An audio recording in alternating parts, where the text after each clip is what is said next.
Pump up the volume on your parenting with Parent Pump Radio. Tune into something different that makes a difference. At Parent Pump Radio, instead of a ripple, we choose to create a splash. Get energized, get inspired, and get informed with how to parent in the new millennium. With your host and parent coach super guide, Jacqueline T.D. Huynh. Hi, this is Jacqueline T.D. Huynh. Welcome to Parent Pump Radio. Our show is all about dynamic family leadership, financial freedom, and leaving a profound legacy for our children. So parents, if you're tired of working 8 to 6 and scared of what's going to happen to the market, wondering how you're going to fund your retirement and maybe your children's college fee, and you want to start earning stable, cash flowing, appreciating income, we can teach you. We can help you create a safe, personalized real estate portfolio generating at least $10,000 a month, one house at a time. Involve your children in creating wealth, and you can invest alone, of course, but when you involve your family, you empower your children to become financially literate and able to manage their own lives. When you have a family business, you and your kids always have something to talk about. Wealth building brings families together, kids, teens, and parents. Investing is really the new family sport. So what we can do is we find, we acquire, we renovate, and we also manage the property. So we build knowledge and wealth in as little as 2 hours a month. You can start earning income. So schedule your Is Real Estate Right for Me educational call with me today. Go to my website at integrativeminds.com. There you can also order my books, True Legacy Wealth, Creating Generational Wealth Through Real Estate Investing, and also Real Estate Investing for Women. So our show is available on iTunes, Google Play, Stitcher, YouTube, and syndicated on rethinkradio.org, oneideaaway.com, and ARM Radio. We have a wonderful guest for you here today. He is the founder and CEO of Pearl Lemon, a multi-award-winning SEO agency in London. And yes, he's coming all the way from England today. He is the youngest of 5 children to migrant parents who came to India for a better life. And now the uncle to 9 nieces and nephews. He has spent most of his life around children and spent the best part of his 20s living like one. Now, as a marketing agency and software company owner at Pearl Lemon, he's also a TedX Speaker, Ultramarathon Runner. We'll talk to him more about that later. He spends much of his spare time using what he's learned to connect, educate, and hopefully inspire children in his family. And he's here today to inspire you and your children. So ladies and gentlemen, I'd like to introduce you to Deepak Shukla. Hi, Deepak. Hey, thank you so much for the introduction. It's always weird when you hear a bio spoke out loud about yourself. You're like, is that me? You kind of just, we just kind of get on with it, don't we? You're like, you're caught up in the grind, and sometimes people will tell you like, Jacqueline, do you realize what you did? And you're like, yeah, I guess I did do that, didn't I? It didn't really fit. So thank you for the introduction. I'm really excited to be on your show today. So thank you so much. Thank you so much. We have a great topic. Before we get there, I want to brag a little bit about you to my listener because this is one of the reasons why I had to have you on, because not just about, our kids. I was really impressed. You ran a marathon, completed 33 marathons so far, completed 2 Ironman. You have inked over 40% of your body. That's just to name a few. Talk about some of this stuff. Yeah. Listen, I love adventure. Okay. I love making the most of the opportunities that we have in front of us, and life is there to be grabbed. It is a real thing. There's opportunities that, are forever around us. And I am definitely someone who's way more yes orientated than I am no. And, whilst sometimes, less often than not, it's bad for me or I get into trouble, most of the time I'm like, yeah, let's give it a go. It's like, yeah, why not? As you quietly outlined, it's a reason that, we're together today, because you're right. By day, I am an SEO agency owner, but this opportunity came up. You were amazing at looking at exploring how I could be a fit, and I'm a great believer in that as an approach to life in general. So the marathons is like, okay, why don't I do a marathon? And someone said to me, and I said, okay, let's do that. He's like, where do you think you want to do it? And I'd be like, oh, I've always wanted to go to the States. So, my first ever marathon was in Chicago when I was like 20, 22 years old. So I think that, randomness, which is what my TEDx speech is actually about, embracing the randomness that constitutes life and all of its colors has been a big thing for me. So that's why the marathons, the Ironman, and, I was like, I enjoy sport. Let me give it a go. Let me see what comes out on the other side. Yeah, he also trained with a Georgian former special force sniper. So watch out. Yeah, don't get on his bad side. Yeah, that absolutely came later. That was definitely another adventure. Yeah, we'll have to talk about that off camera, right? If I need you for some reason. No kidding. But he has backpacked across 60 countries, over 60 countries. So I'm very impressed with that. Yeah, I started when I was 18. And I kind of just didn't stop really. Any opportunity out of school, and that was back in 2004. So so the parents that are listening will probably identify with what 2004 is. It's like, oh, okay, yeah, I remember. But it's a little while ago now since I first started backpacking, and so I was 18 when I went, and then I kind of stopped backpacking at about 24, 25, and then I switched to living abroad. So I stopped traveling so aggressively, where I'd stay in a city for 3 days, party every day, move to the next city, or go and do, kayaking or bungee jumping or surfing or skydiving or whatever it might be. Then I started to slow, and I was no longer interested at living such a volume of life in the time I had abroad. And then it became a bit more about, okay, let me go to, Malaga in the south of Spain for a month. Let me go to Turin in Italy. Let me go and live in Brazil for 2 months and see what it's like, and get a feeling of the ebb and flow of the culture. So then it began to transition, and both of them were, again, I guess, adventures of different kinds. When I was 30, I also quit my job and decided to backpack around the world by myself. So it was an adventure. Same thing, New Zealand, Australia, right? Like bungee jumping, we did crazy things, jumping out of airplanes. You didn't even think twice about it. Exactly. It's funny how age changes and gives you perspectives that you didn't have when you're more carefree and young. And I guess that's also the challenge of, how there's a loss of identification with your children over time, right? Because they just see you as a completely different bloody species. Yeah. So talking about children, let's get to this topic, because I know parents are really interested. So how are we going to keep our kids learning while they're gaming? Because we're not going to be able to stop them from gaming. Absolutely. Yeah. So I know you don't have children, but you have lots of nieces and nephews. Why do you care so much about kids? Look, I come from a family where I've got there's 5 of us as siblings. My cousins, there's 5. My other cousins, there's 3 or 4. We grew up, and my cousins were my friends. That was my social network. Everything was almost like a continual running political dance, but family politics. And that was the environment that I grew up in. And then me being the youngest, it also meant that, and when I say youngest, my sisters are like 13 years older than me. So there was a big enough gap that as soon as I kind of started to hit 18, 19 and came out of being a child myself, my sisters were beginning to have children. So then again, and the youngest beneath myself, whilst I'm the youngest in my family, my immediate family, there's cousins that were younger than me by a couple of years also.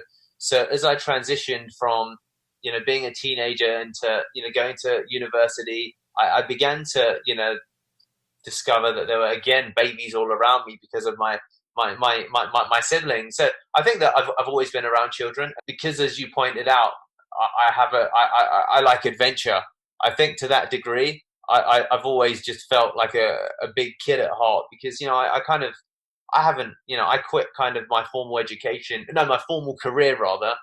I did university. I started a life at Deloitte as a consultant. I quit. The longest job I've had, Jacqueline, was 6 months. I've never worked for an employer and it's always also meant that I think I identified a lot more with like my nephews and nieces more than perhaps maybe some others in my family, and that's why. I think that's a good point. Our children look at us as parents, but then kids look at you as like, oh, just an older version of themselves, like a big kid. Yeah. And so they would probably listen to you, your wisdom, your teaching much more, and especially you knowing so much about SEO, gaming, and all these things. So I think that's why I thought it was so great to have you on here, because you kind of bridge that gap between parents and children.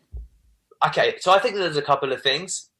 That what's interesting to me is that we choose to empathize with our children in very specific boxes. And when I say boxes, I mean boxes that relate to maybe the first experience of going to school, their experience of having to struggle with homework, and when they turn to something that, for example, there's two things really. There's television and there's gaming, right? Right. It's what's incredible is that all of us, and to include myself to a limited degree, we kind of tend to switch off to how they're actually connecting with the characters that exist within a game like Fortnite, or the characters of their favorite TV show. Like, we do it as a little bit, I think, as children and toddlers, but then we kind of grow up and things get kind of lost. And what I found as my nephews and nieces moved from being 8 or 9, where I could just kind of tickle them a lot, into their teenage years, I found two things were really powerful. Number one,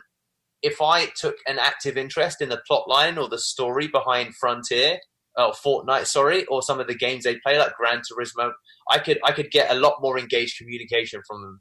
Like, they were interested in helping me understand the world that they occupied, because they saw I had an active interest in it. I was like, so how does this work then? So, okay, great. And so are you saying that I could take this gold coin, and if I went to this section of the map, I could achieve X result? And, they quite carefully talk you through how it works and what you need to do.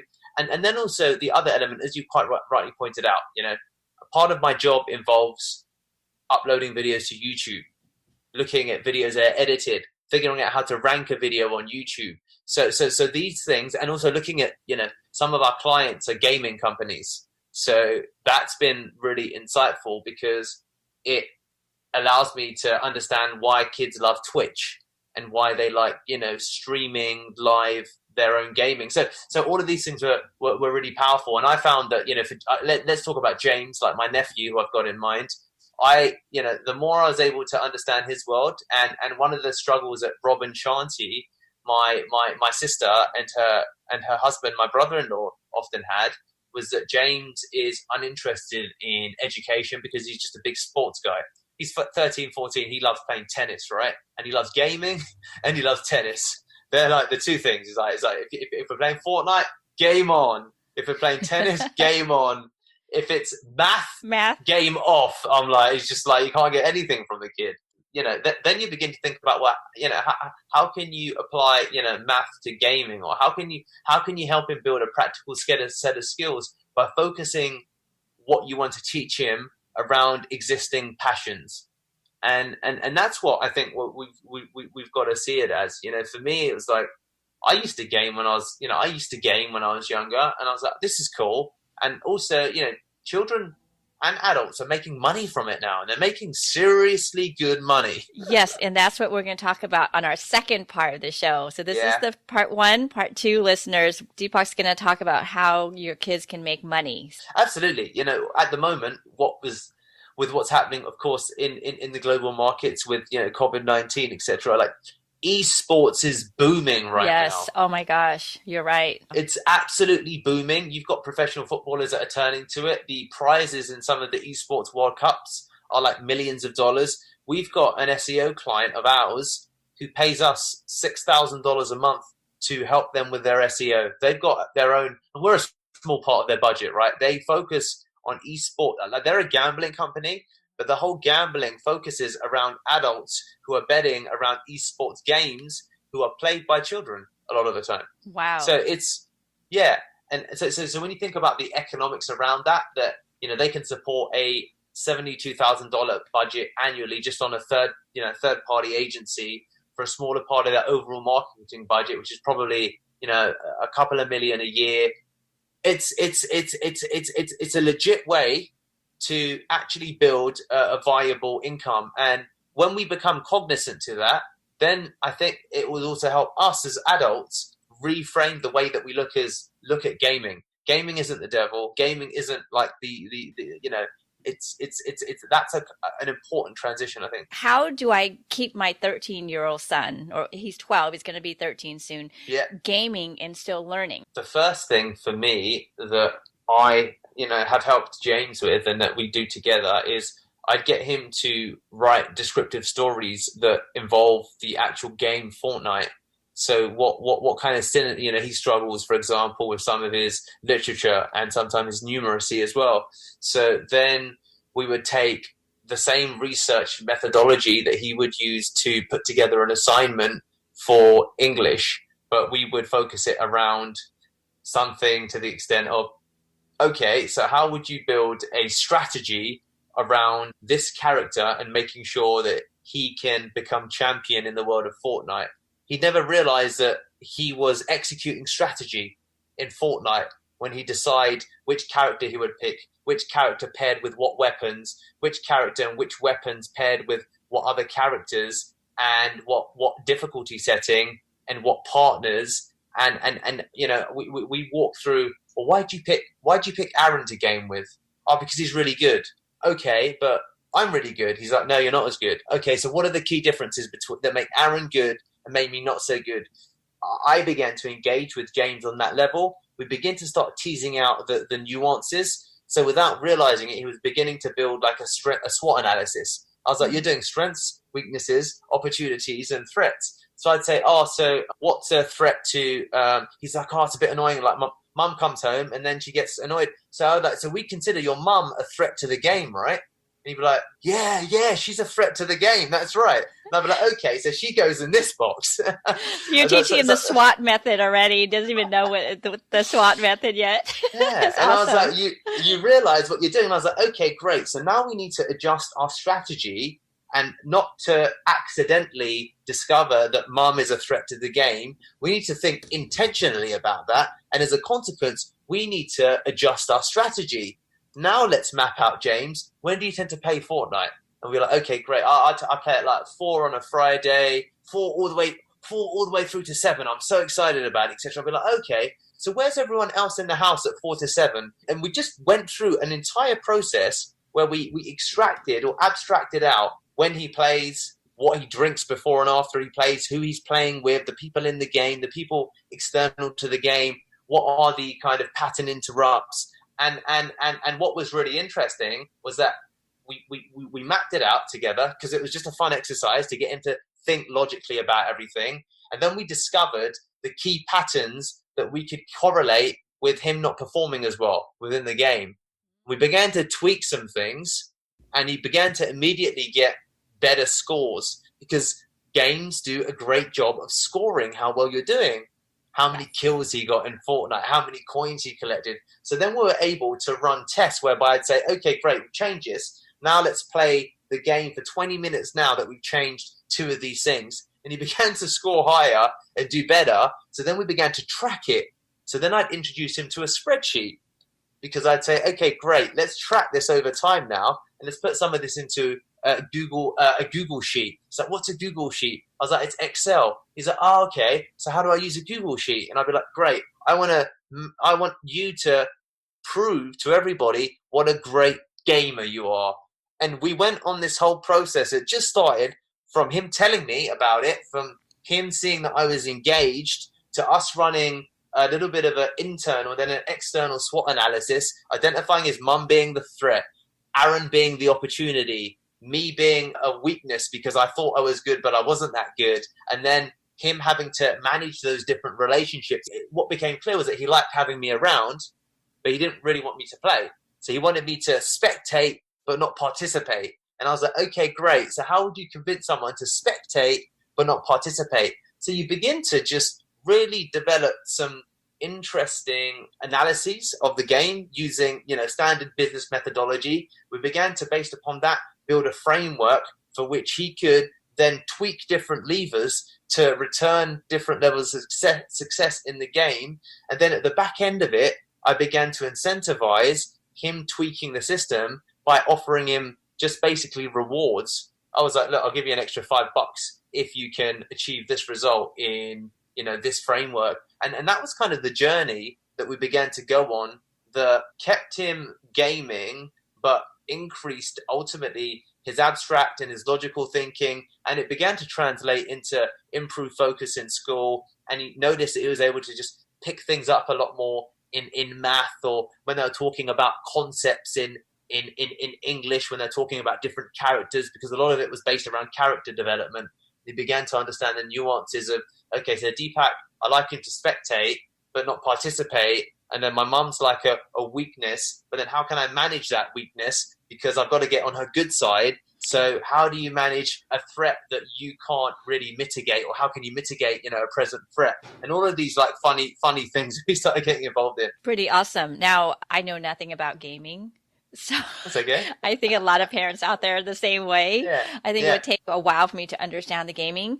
For parents who don't really get the gaming, can you give a solution for us to help our children be engaged? Yeah, absolutely. So where and when you don't understand gaming, approach gaming like you would approach anything that you study as part of, whether it's your profession, certified professional development, if it's within your career. Parents at some level have studied, whether it's in academia, whether it's as a consequence of learning a new concept for work.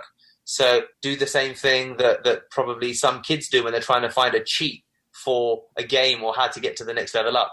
You can watch simple things on YouTube. You can, of course, just look up things on Wikipedia, or you can think about the games that you are familiar with. Sonic the Hedgehog, is a classic, or Super Mario Kart, or, Street Fighter, and the games that a lot of parents will be more familiar with. And the Pac-Man for me. That's yeah. Just aged myself. You've outed yourself.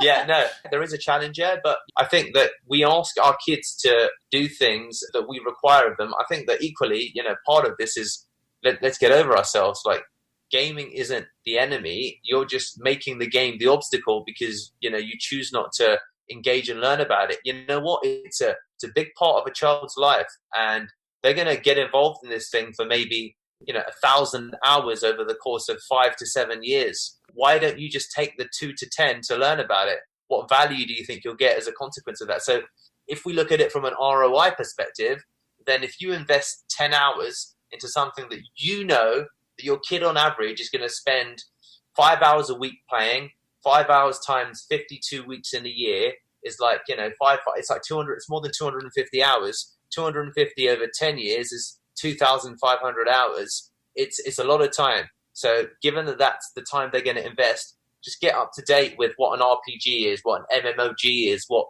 tokens and this and that. And you'll be able to just understand more about the vehicle that's powering, And also, what we forget is that social networks are now being developed through gaming because everything's online. You can wear a headset and you can play with like your cousin, your mate Frank, your Aunt Sally. So it's not just it's the child's version of the water cooler. So especially now when everyone's doing this remote thing because no one, everyone's working from home, kids are probably gaming extraordinarily, but the main reason is so they can talk to their friends. I think boys play more video game is the statistic. Girls are more on social media. He'll have a screen with gaming, then he'll have another screen watching YouTube video, watching someone gaming or something, I guess teaching him gaming. And then he'll be on his phone texting or messaging his friends or something. I don't know. There are times when he's got 3 screens going on. No, absolutely. I mean, it's the natural, I think, evolution of us watching cinema and then us becoming cinema through reality TV shows, and then us watching the reality TV show, then us watching the live commentary of the live reality TV show whilst having a mobile phone in our hand and responding to, a friend on WhatsApp. It's the same thing. Yeah. It's the same thing. Yeah. Yeah. It's just a different medium. It's a different subject, but the same kind of medium. Yeah. And like you said, kids are making millions, hundreds and thousands. Let's start there.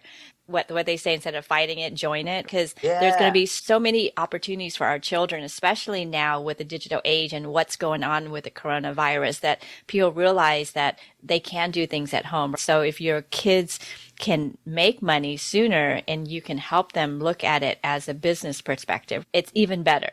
Absolutely. I think that's the big opportunity. If parents are struggling to find a way to connect to it, then find the way to connect to it. And that might be not the game within itself. It's Google, top gamers and what are they earning? Top YouTube stars and what are they earning? Or the economics of the gaming industry. Read up on some of these to start to see that, wow, this is like a brave new world. And part of our, I think, responsibility as adults, I can't say, I guess, parent, because I'm not a parent, but I think that part of it is to recognize that there is this transition. We've got the technology, i.e. the internet, to recognize that we can behave a little bit differently from our forefathers before us. And just as they used to assume that the internet was the devil, and then all of us do remote working, I think it's short-sighted for us to now assume that gaming is the devil. It's no, money flows where the focus goes. Just all energy. Yeah, and all of that energy directed at gaming, there's going to be naturally a consequence of it, is that there's going to be whole digital economics that are going to come as a consequence of it. So I also want parents to buy in to the opportunity rather than the cost that is gaming, because it's like, you know what, this is a great way to learn about a medium that you could earn a serious living from. It's no different from musicians who bloody play and listen to music all day. Why is it any different? Absolutely. So tell us your contact information. My website is about SEO. So a lot of this is my personal experience. But, I mean, you can connect with me on LinkedIn and you can find me online. Just Google Deepak Shukla if you're listening to this and or Pearl Lemon, pearl like pearl, a necklace, second word lemon. But Deepak Shukla, you'll find plenty of stuff about me online, and my email's kind of everywhere. Just head to my website, hit the contact button, and send me a question. Okay. Yeah, so his website is Pearl Lemon. He said the stone, Pearl, and then lemon.com. His name is spelled Deepak Shukla. It's spelled D like David, double E, P like Paw, A-K, S like Sam, H-U-KLA. So just Google that and you should be able to find it. Stay tuned. The second episode, Deepak's going to talk about this pilot program that he's rolling out on developing our children on how to create money out of gaming and how to teach your kids how to create a business out of it. Come back next week and we will see you very soon. Thank you, Deepak. Thank you. I had a lot of fun with you, Jacqueline. Okay, so until next time, always be learning, always be growing. Thank you so much for joining us today. Go to parentpumpradio.com and click on the pink box on the top of our homepage to listen to our new and archived shows. To be instantly notified of new episodes, subscribe to our RSS feed. The RSS feed button is located at the top of the page where all our shows are featured. And after listening to the show, go to parentpumpradio.com or our Facebook page to leave your comments, questions, and topic suggestions. And until next time, have a wonderful week.